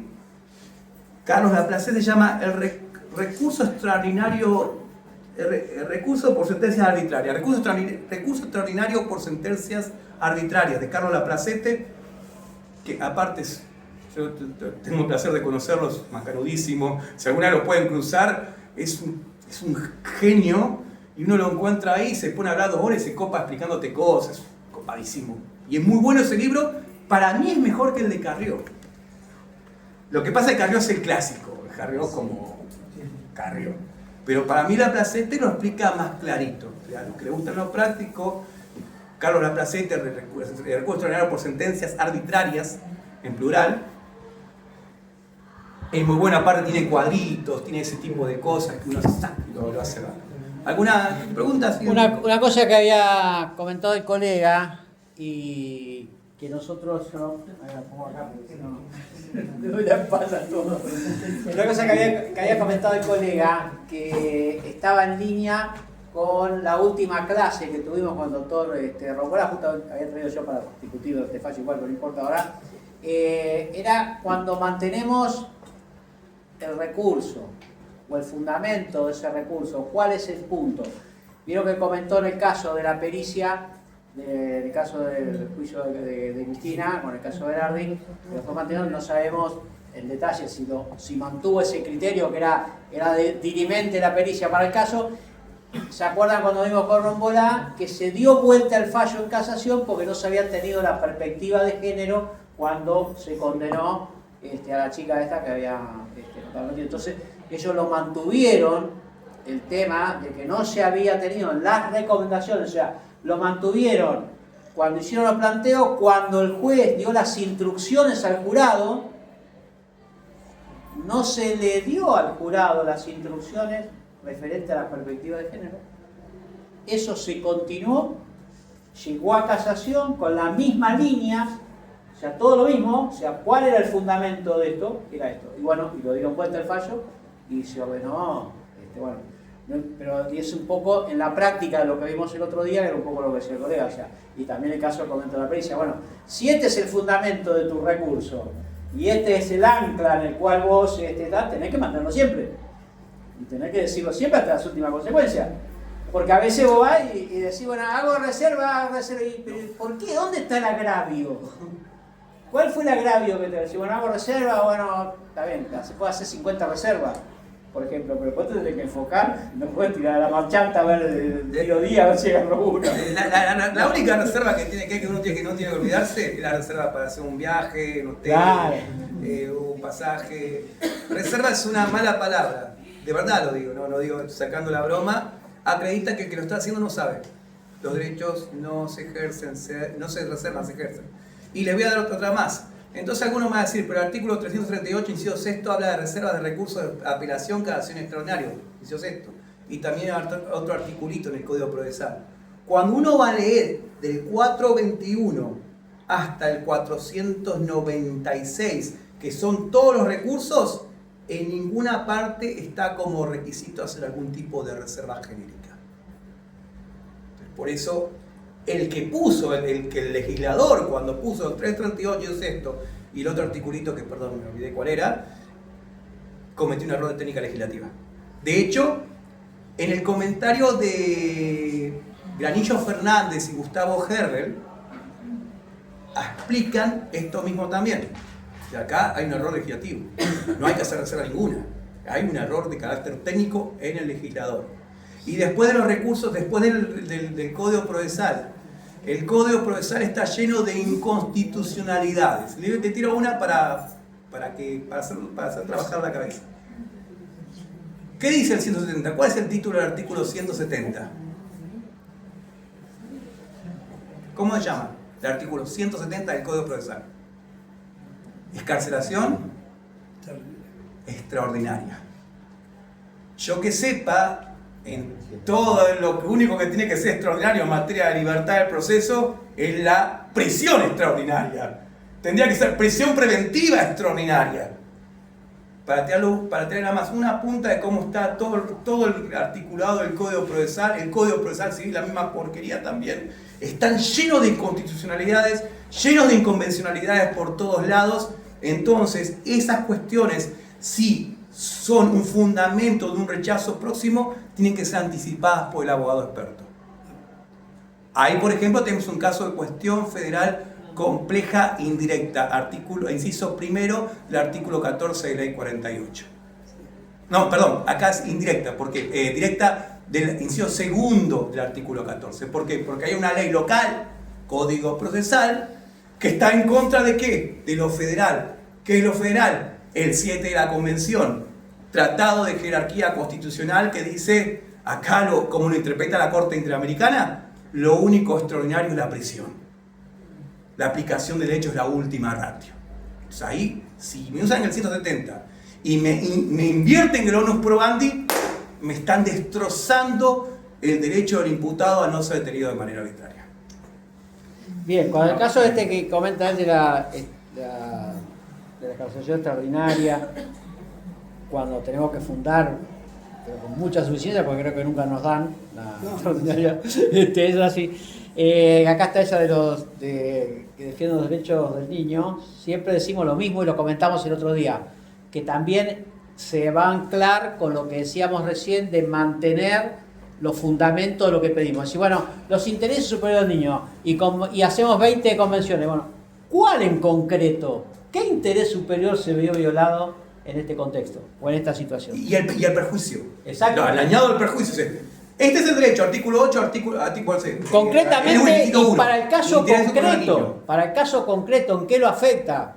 ¿Estamos? Lo afecta por esto, en la relación familiar, lo que fuere. O sea, pero cuando no tirarlo así, afecta a los intereses superiores del niño. No sirve. Perdón, en concreto, ¿cuál es la situación concreta que se ve afectada? Y describirla ya. Y bueno, y es concreta por esto, y porque esto también está consagrado en la convención, o no sé, lo que fuere, ¿no? ¿Estamos de acuerdo? O sea, no tirar a veces que decimos, bueno, sí, o como decimos, tiramos a la marchanta recursos, reservas, ¿bajo qué? Y mantenerlo, como les comentaba el caso ese que vimos el otro día cuando hicimos el simulacro acá, cuando trajimos un fiscal y un defensor oficial, de que lo mantuvieron durante todo el juicio, el planteo, y llega con los mismos fundamentos. O sea, como decíamos, tengo si no te gusta, tengo este otro, y si no te doy otro principio, si no te gusta, tengo este recurso, tengo este fundamento, si no te gusta, tengo otro, y si no tengo otro, tengo otro. No, no es así. O sea, por eso cuando hagamos el planteo, centrémoslo, y ya después ven que seguí la misma línea argumental de todo lo que vas planteando, no que la vas cambiando. O sea, tuviste un planteo cuando apelaste a la prisión preventiva, tuviste otro planteo cuando apelaste a la elevación a juicio, tuviste otro planteo cuando hiciste un recurso y tuviste otro planteo fuiste a la Cámara. No, pará. O sea, ponete de acuerdo. O sea, la famosa teoría del caso, hablando en criollo, ¿no? A ver, el doctor Napoli quiere preguntar algo. No, quería La espalda acá. quería preguntarle al doctor si usted concuerda con esa teoría o esa opinión de que el imputado es el dueño del recurso y que es obligación del magistrado cubrir la posible negligencia del profesional que hace la defensa en la búsqueda del mejor derecho del imputado. Si el imputado no está siendo defendido de manera correcta, es obligación de la jurisdicción. Lo dice la Corte Interamericana, que la defensa no debe ser formal. Y aún si fuera defensa particular, independientemente que está el derecho del imputado a ser defendido por alguien de su confianza, 8.2b o c de la Convención y 14.3b o c del Pacto, cuando hay una situación de indefensión, es obligación de la jurisdicción resguardar las garantías mínimas del debido proceso del imputado y apartarlo de la defensa. En cuanto a que el imputado es dueño del recurso, la Corte habló, pero no para todos los casos, y acá voy a hacer esta diferenciación de los precedentes. La Corte habló en Salas y Dubrá, y hace poco en Maidana. En Salas y Dubrá habló para la queja por denegatoria de recurso extraordinario federal, que dijo ahí que no es potestad a los defensores recurrir o no recurrir. Salas y Dubrá. Dubrá es el leading case, es el caso famoso. Usted pone Dubrá y va a ver que enseguida Google o en la IA o en lo que sea va a salir Dubrá, tal caso, Corte Suprema. Acá dice, no es potestad del defensor. ¿Por qué? Pues si el defensor se duerme, ¡pum!, murió todo. No. Acá es el imputado el dueño del recurso. Ahora después, la Corte habló después en Maidana, año 2021-2022, fue en mayo, eso me acuerdo seguro, fue en mayo 2021-2022, que no lo habló la Corte, en realidad lo habló el Procurador General de la Nación, creo que era el párrafo cuarto, si no recuerdo mal, y la página número 6, donde dice que al imputado hay que explicarle, miren cómo sigue Brasilia, en un idioma que entienda cuál fue la decisión, cómo lo perjudicó y qué recursos legales tiene. Esto lo hizo únicamente para el caso de un rechazo de un recurso extraordinario de inaplicabilidad de ley o doctrina legal, que fue esto en provincia de Buenos Aires. Entonces, ahí lo que hizo la Corte es dio razones de derecho, directrices jurídicas, pero aplicables solamente para ser estricto sensu, solamente a dos situaciones puntuales de hecho. Una, rechazo de la queja por recurso federal. Dos, en el caso de una confirmación en un supuesto de un recurso extraordinario provincial, en este caso, recurso extraordinario de la aplicabilidad de doctrina legal, que está en el artículo 490 y pico, 480 y pico en el Código Procesal. Bien, Sí, obligación. Vamos a... Sí, Ahora, sí, Mario. No, está bien, correcto. No, a ver qué opinás del tema que habló cuando no estamos bien defendidos, el imputado no está bien defendido. El caso de los rayos. No he leído la causa, nada. No, te estoy hablando de otra cosa, te estoy hablando en el caso donde el tribunal, yo te digo, a mí me tocó un caso, fui acá veedor en el caso de Candela, Sí. el tribunal, ¿cómo pudo haber permitido que los imputados tuvieran una sola defensa cuando había un montón de intereses contrapuestos? Y además estaban vinculados familiarmente. Entonces, ¿cómo el tribunal permitió que habiendo tantos intereses contrapuestos, con cuántas cuestiones independientes de cada uno, de toda la historia de vida de cada uno y de todo lo que ha pasado, que tenga una sola defensa?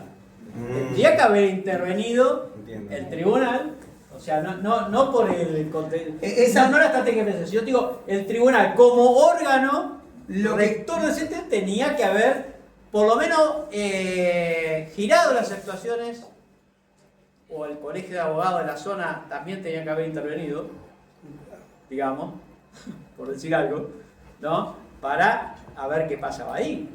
Por más que digan, no, es mi voluntad, decían todos los defensores. O sea, los chicos, los imputados, ¿no? Mi voluntad, tener una sola estrategia, esos famosos códigos, o sea, tenías que saber que habían esos famosos códigos de la vida, ¿no? Y ahí no intervino nadie.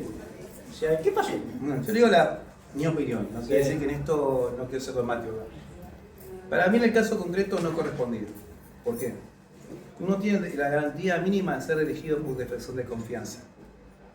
8.2c o de la convención, B o C, y el pacto 14.3b, como C o C. Si todas las personas dijeron queremos este defensor y no hay prueba cierta en el expediente, en la causa, que hay intereses contrapuestos, prueba, prueba. No tiene por qué haber apartado, ni tiene que estar puesto en los mismos. Tiene que haber prueba. Porque si no puedes solamente, después te cambio, digo que no, que yo no quería, no, tiene que haber prueba. Ahora, en estrategia recursiva, en un recurso de cassación, la verdad que sé poco y nada la cosa, no miro casi televisión. No, te estaba hablando. Estoy un poco pedaleando en el aire. Un poco. Te estaba hablando de lo que planteaba Mario. Por eso, pero si no hay prueba concreta de que hay intereses contrapuestos, tiene la garantía de tener el defensor de su confianza, debe prevalecer. Pero había más que un interés contrapuesto. ¿Hay prueba en la causa? Sí. No es una afirmación dogmática. Si hay, se habla. Cada uno Había diferentes roles. Claro, pero de hecho convengamos que en la sentencia algunos tuvieron pena temporal y otros perpetua, con lo cual hubo una diferenciación en base a la prueba, pero el tema pasa que me da la sensación a mí que eso tiene que ocurrir después, porque realmente hay que ver no una presunción previa sino el perjuicio concreto. Porque Tiene que haber perjuicio. ¿Cierto? Claro. Por ejemplo, voy a recurrir. Ok, yo soy uno de los defendidos que fui condenado por tener la misma defensa, éramos 7 juntitos. No sé, 7, no sé cuánto era. Y soy el menos perjudicado en errores. Porque Fuiste un perjudicado, vamos a recurrir. Tenés que probar cómo fue el perjuicio. ¿En qué te perjudicó? No decir, todos fuimos defendidos por el mismo, tienen que mirarlo así, no, tienen que demostrarme. Las cosas no se dicen solamente, o por ejemplo, vamos al perjuicio. Muchas veces. Ya fue hecho consumado ahí. No, pero estoy hablando por ejemplo, de perjuicio. ¿Qué defensas en el caso en concreto me vi privado de ejercer por tener una defensa en común? Bueno, ahí está. No es solamente me perjudicaron. Lo que pasa es que bajo, mira, ahora, Eso quiero decir que no. pero eso es lo correcto. No, que no, la No, técnica no, perjudica. pero te digo que recurso, nadie paga su propia torpeza. No, no, voy a poder hacer pero un planteo diciendo. ojo, que si la estrategia, por decir perversa, es que pasen 10 años, que quede todo nulo y yo pedí la libertad de los muchachos, hay que ver.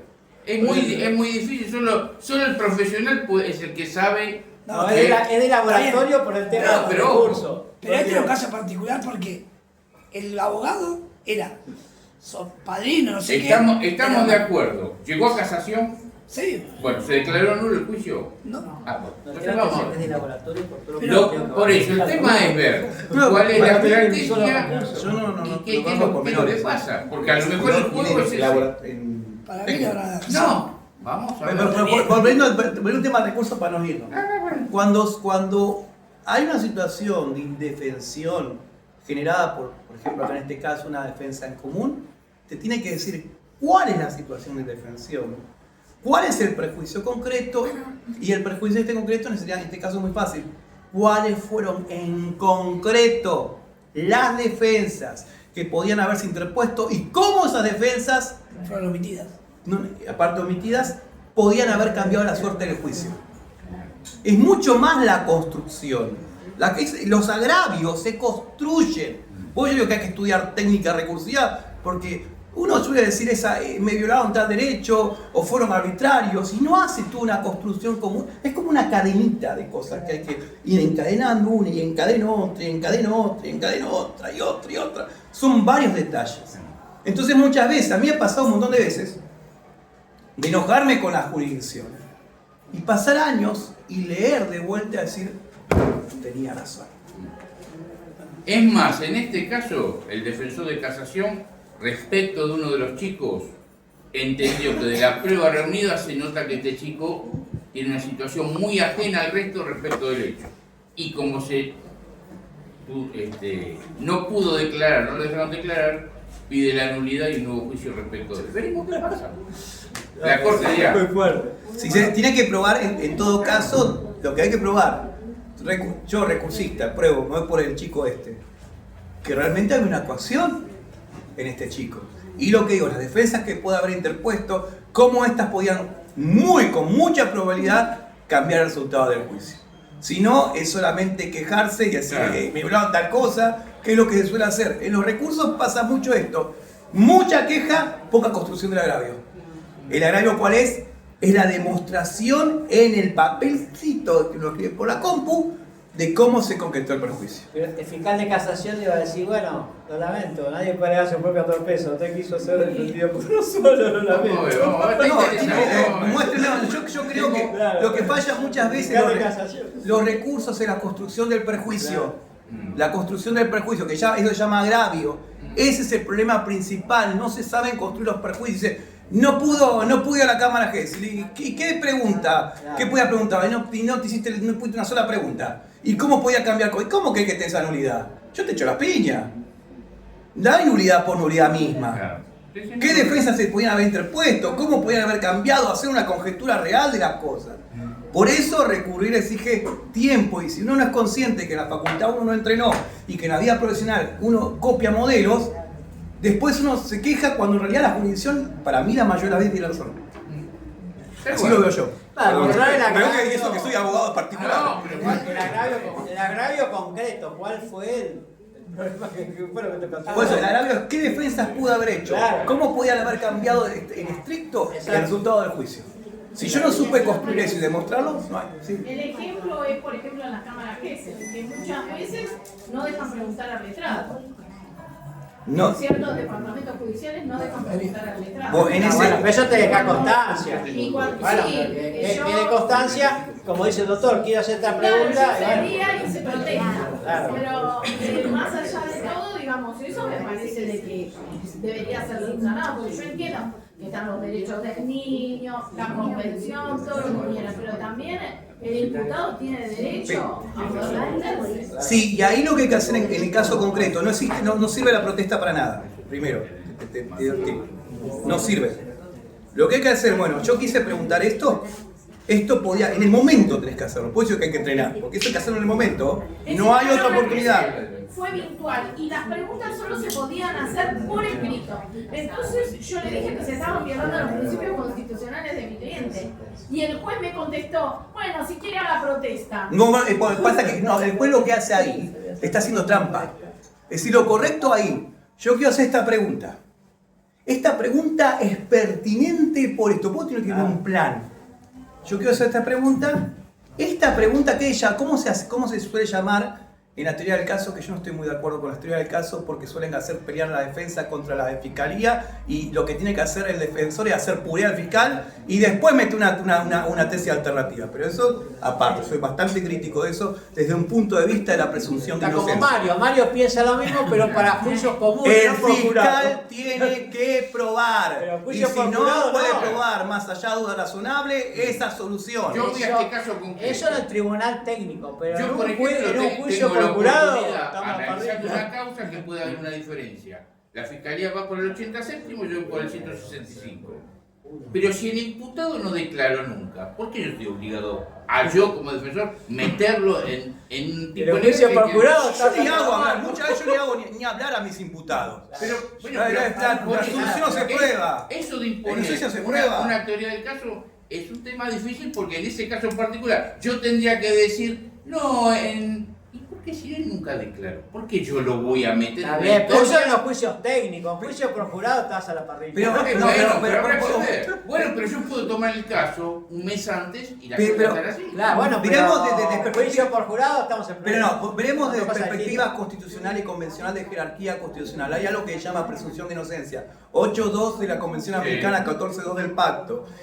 Que No está vigente. está en el ¿qué uno tiene que hacer? La fiscalía, que es la acusación, es más sistema acusatorio, tiene que probar de manera completa e íntegra cada una de las situaciones fácticas que están relacionadas con el hecho. Si no prueba eso de manera completa, esa solución. Hay que destruir por insuficiencia. No probó más o menos, o si probó más o menos bien, ahí sí más teoría del caso, ahí sí más, bueno, yo tengo prueba de refutación para hacerlo puré. No, pero eso es un juicio técnico. No, ¿En en un juicio por jurado uno lo que tiene que hacer es Pero ¿cómo convencemos al jurado? plantearle la duda que, por ejemplo, no se hizo esto, no se hizo lo otro, ¿no? Por ejemplo, se dice que los menores fueron abusados en un cuarto donde había 5 menores más. ¿Hicieron la reconstrucción del hecho? No. ¿Hicieron una fotografía del lugar planimétrica con todas las mediciones? No. Había otros 2 menores. ¿Lo llamó la fiscalía para probar que los otros 2 menores vieron? No. Y así hay que hacer puré al fiscal. Sí, pero... Eso es lo primero, lo otro, si no lo otro te ponen a la defensa en condiciones de probar, cuando el que tiene que probar es el fiscal y cuando el fiscal tiene 1000 veces más herramientas que el penalista. No creo que al jurado eso lo convenza. O sea, en un juicio técnico sí, estamos de acuerdo. No, yo creo que al revés, yo creo No, en un que jurado, ahí no más convence. se convence más el juicio, yo confío más en la gente común. El jurado que el técnico. compra, el jurado compra. El jurado no sabe de nada de fiscalía. Cuando hay menores y en el caso de abuso y de violación o lo que fuera, una reconstrucción del hecho. No, yo vengo, yo soy Una fiscal. contratación del lugar. Le hago un ejemplo. Pero reconstrucción del No, hecho. contratación del lugar. Voy al lugar, voy a ese lugar, me acerco, veo las dimensiones del lugar, Sí, sí. veo las condiciones de luminosidad. Claro, Las cosas sí, tienen que la probar de pieza, manera claro. completa e íntegra. Y si no se probaron en todos los extremos, corresponde la solución. Si nosotros no creemos la presunción de inocencia, no esperen que la crean los fiscales y los jueces. Es que